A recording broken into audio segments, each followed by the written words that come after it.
नासिक मुस्लिम आरक्षण संघर्ष समिति ने मुस्लिम समाज को शिक्षा और नौकरियों के लिए दिए गए 5% आरक्षण को रद्द किए जाने पर कड़ा विरोध जताया है। समिति के प्रदेशाध्यक्ष अजित पठान ने आरोप लगाया कि पूर्व सरकार द्वारा जारी सरकारी आदेश और मुंबई उच्च न्यायालय की मंजूरी के बावजूद आरक्षण लागू नहीं किया गया। उन्होंने कहा कि यह फैसला मुस्लिम समाज के साथ अन्याय है और इससे समुदाय में असंतोष बढ़ा है। साथ ही उन्होंने मांग करते हुए कहा कि सरकार इस मुद्दे पर पुनर्विचार करे और मुस्लिम समाज के अधिकारों की रक्षा सुनिश्चित करे। अचानकपणे 12 वर्षानंतर फडणवीस सरकारला जाग आली की 2014 साली आघाडी शासनाने मुस्लिम समाजास दिलेलं 5% शैक्षणिक आणि नोकऱ्यांचं आरक्षण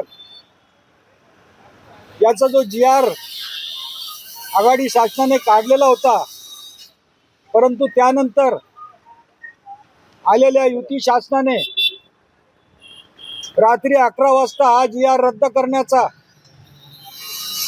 प्रयत्न केला व तो अध्यादेश रद्द केला।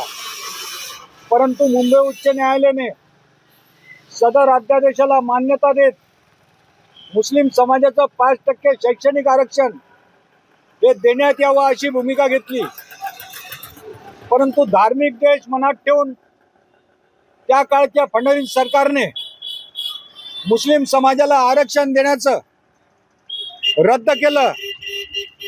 परंतु त्याचा मुख्य GR जो होता, ज्याच्या माध्यमातून मुस्लिम समाजाला जातीचे दाखले मिळाले होते, शैक्षणिक आरक्षणाचे दाखले मिळाले होते, ते रद्द करण्याची जाग फडणवीस सरकारला आत्ताशी आली आणि त्यांनी दिनांक 17 रोजी मुस्लिम समाजाच्या शैक्षणिक आरक्षणाची त्या माध्यमातून देण्यात आलेले दाखले रद्द करण्याचं महापाप हे केलेलं आहे। परंतु खऱ्या अर्थाने मुस्लिम समाजाचं मत मागत असताना ज्या युती शासनामध्ये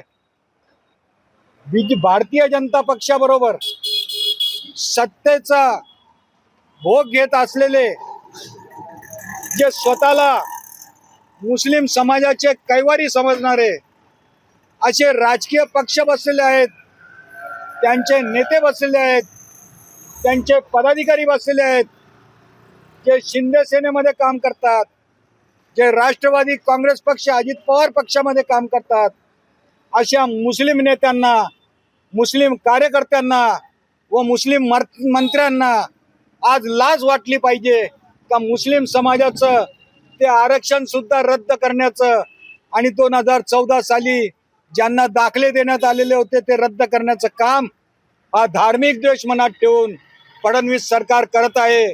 आणि खऱ्या अर्थाने या सर्व मुस्लिम कार्यकर्त्यांना जर लाजा वाटत असेल, थोडीफार जर लाज मनातमध्ये असेल, तर त्यांनी ताबडतोब राजीनामे देऊन या शासनाचा धिक्कार केला पाहिजे असं मुस्लिम आरक्षण संघर्ष समितीच्या वतीने प्रदेश अध्यक्ष म्हणून मी आज येथे जाहीर करत आहे। यानंतर संपूर्ण महाराष्ट्रामध्ये मुस्लिम आरक्षण संघर्ष समितीच्या माध्यमातून आंदोलन उभं करण्यात येईल व प्रचंड मोठं असं आंदोलन उभं करण्यात येईल। कारण या देशामध्ये सर्व प्रकारच्या सुविधा, आम्ही सुद्धा या देशाचे नागरिक आहोत, येथील स्वातंत्र्यामध्ये आमचं सुद्धा बलिदान गेलेलं आहे। परंतु या शासनाने फक्त धार्मिक द्वेष आणि जाती धर्माच्या नावावर मतांच्या लाचारीपोटी मुस्लिम समाजावर कुठेतरी आघात करण्याचं काम केलं, याचा आम्ही जाहीर निषेध करतो।